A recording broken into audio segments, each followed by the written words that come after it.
What's up, guys, and welcome back to my BookTube channel. And today we're going to be doing a video on one of the books that I have currently been reading for school, and the name is called Kindred. But I just wanted to do this video because I've been reading it, and I just want to give you guys a little summary in case you guys have been reading it too. And so there's this girl, her name is Dana, and this book, she lives in the 1900s, and this book is basically like a little bit of trigger warnings, I guess. It's about like slavery, so there's a lot of like violence going on. The N-word is used like quite a bit of times. Yeah, I think it's mostly just the slavery stuff and like the N-word and stuff like that. But yeah, there's a lot of stuff going on. I decided to read this book because we had like a book of choices. We had a choice, we had a list of choices of books that we could choose from, and so I saw this book was about slavery, and I love learning more about like slavery and stuff like that because I just love history in general, but I like learning about slavery and stuff like that because there's so much horrible things that happen that nobody like tells you about in like school and stuff like that. So I just like to learn about history and stuff like that. So that's why I decided to, read this book. And so it starts off with this girl. Her name is Dana. She lives in the 1900s, and this is one of the books that starts in like the middle of the action. So I forgot what they call that in literature. It's like in media res, medias res or something like that. But yeah, it starts in the middle of the action. This girl's at the hospital. She just got her arm amputated or something, and they're talking about her husband being sent to a mental institution, like how he can't tell her what's going on, how he can't tell the cops what's going on, blah blah blah. And I'm over here like, oh my gosh, guys, what is happening? And so then it just flashbacks. It just does another flashback for when she first moves into the house. And so it starts in the beginning. It's like a flashback, but it's also in the present. It's kind of weird. So flashback to her, she just moved into this house, and one day she has this like weird, when she just moved into the house with her husband. His name is Kevin. He's white. He's 12 years older than her, which we figure out later in the book. And so she gets this like tingling feeling, and boom, she's in the 1800s. Like, y'all, she just feels kind of sick, and then like just like that, she's in the 1800s, and she's saving a boy from drowning. And then she comes back, but it was literally like snap, like a few seconds. Her husband says that it was only a few her husband says it was only a few seconds, but she feels that it was not just seconds, baby. That was definitely minutes. I was gone for a few minutes. What do you mean it was seconds? And so he's confused, she's confused. She's like, oh my gosh, I'm just gonna forget that ever happened. Like, what on earth is going on? This is so weird. And so it happens again. And so this time she sees that the boy is a lot older. I forgot what the second time was, but she sees that the boy is a lot older now, and she's like, what? That was literally just a couple of hours ago. Like, I literally just disappeared a couple hours ago. How did years pass by? Like, I was literally just here. What are you talking about? This is not the same boy. But it is the same boy.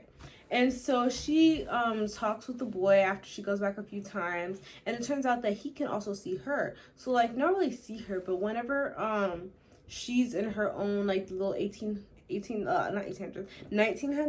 like he can hear her before she like boom snaps back and time travels back to his time. And so the boy's name is Rufus. The boy's name is Rufus. And she finds out that he's actually one of her ancestors. And the woman, and yeah, he's actually one of her ancestors. So she speculates maybe like that's why she time travels back there, because she's trying to like save him. And she also figures out that every time that she like goes back, no, every time she goes into the 1800s, like she time travels back in time, it's when like he's in danger. So whenever Rufus is in danger, he time travels back to save him and stop him from like being in danger, from dying or whatever. And so Rufus is white. Everyone's white. She's a slave, obviously, because she's black. Like, she doesn't really have any other choice but to be a slave, even though she's technically free because she's from the 1900s. In the 1900s, there's no slavery, so it's like, I don't know. But yeah, she has to deal with that, deal with being a slave under Rufus's father, actually.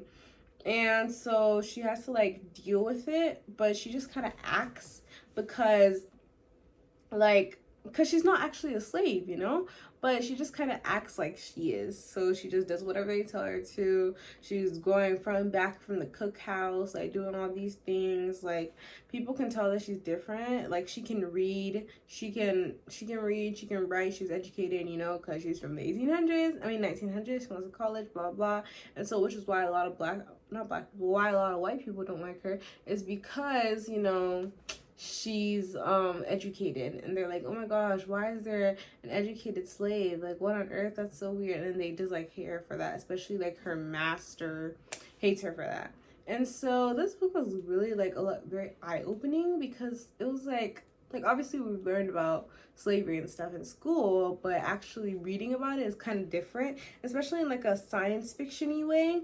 Like Dana goes through so much, honestly. Like my girl, she goes through so much. Like Rufus too. Like I really like the complex characters, because Rufus is not like a good person at all. Like the things he does to Dana, like he's very possessive, he's very aggressive, like he's very angry, but at the same time he can also be very like compassionate and understanding and things like that. So it's kind of back and forth, because he literally tries to like shoot her to stop her from leaving. Like Kevin accidentally gets trapped in the place, because she time travels with Kevin by accident, and so Kevin gets trapped there for 5 years, but for her it was only like 8 days. So Kevin gets trapped there, and so she goes back eventually, like after 10, how many years are it? Just 5 years. After 5 years she goes back there. And so she asks Rufus to help her, like, hey, help me find my husband, blah, blah. And so he's like, sure. So she was sending letters to him, but Rufus hid the letters so she couldn't see them. So she couldn't send them to Kevin, so Kevin couldn't get her back. And so when she found out that Rufus was lying to her, she tried to run away, and she got caught, and she got beaten, blah, blah, blah. It was literally, so annoying.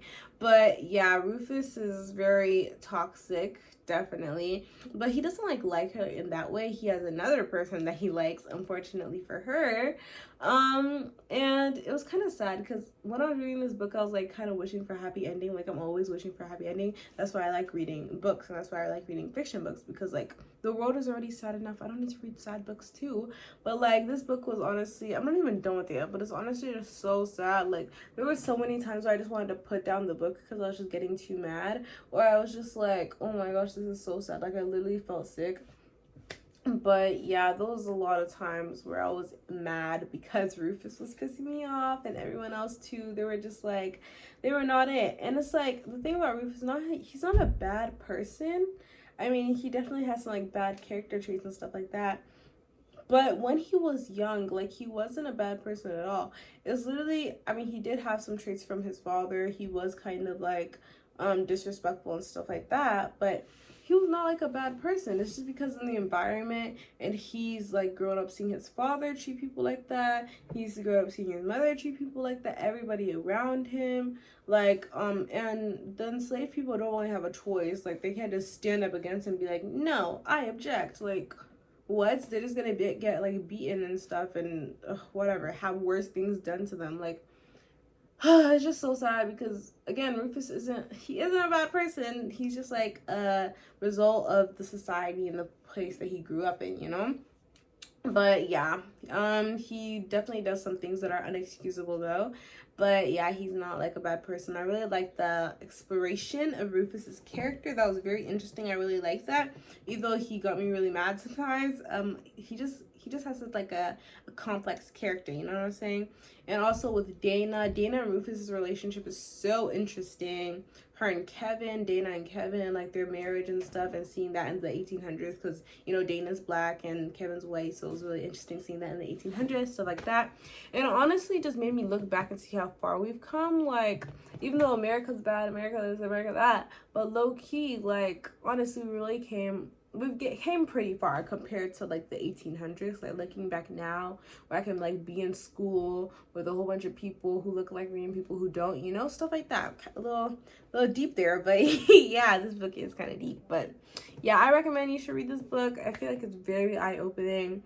And it's really just a learning experience, honestly. Like, and it also can help you look back and see how far we've come, how far America's come, how far the world has come, like all stuff like that. But yeah, I hope you guys enjoyed this video. I know this was meant to be a summary, but it was just kind of me yapping. But I did take some notes on it because I have like a summer reading assignment or something. So if you guys want a more detailed, like an actual detailed review and not just me yapping, then you can comment down below. And I'll see you guys in my next video. Bye.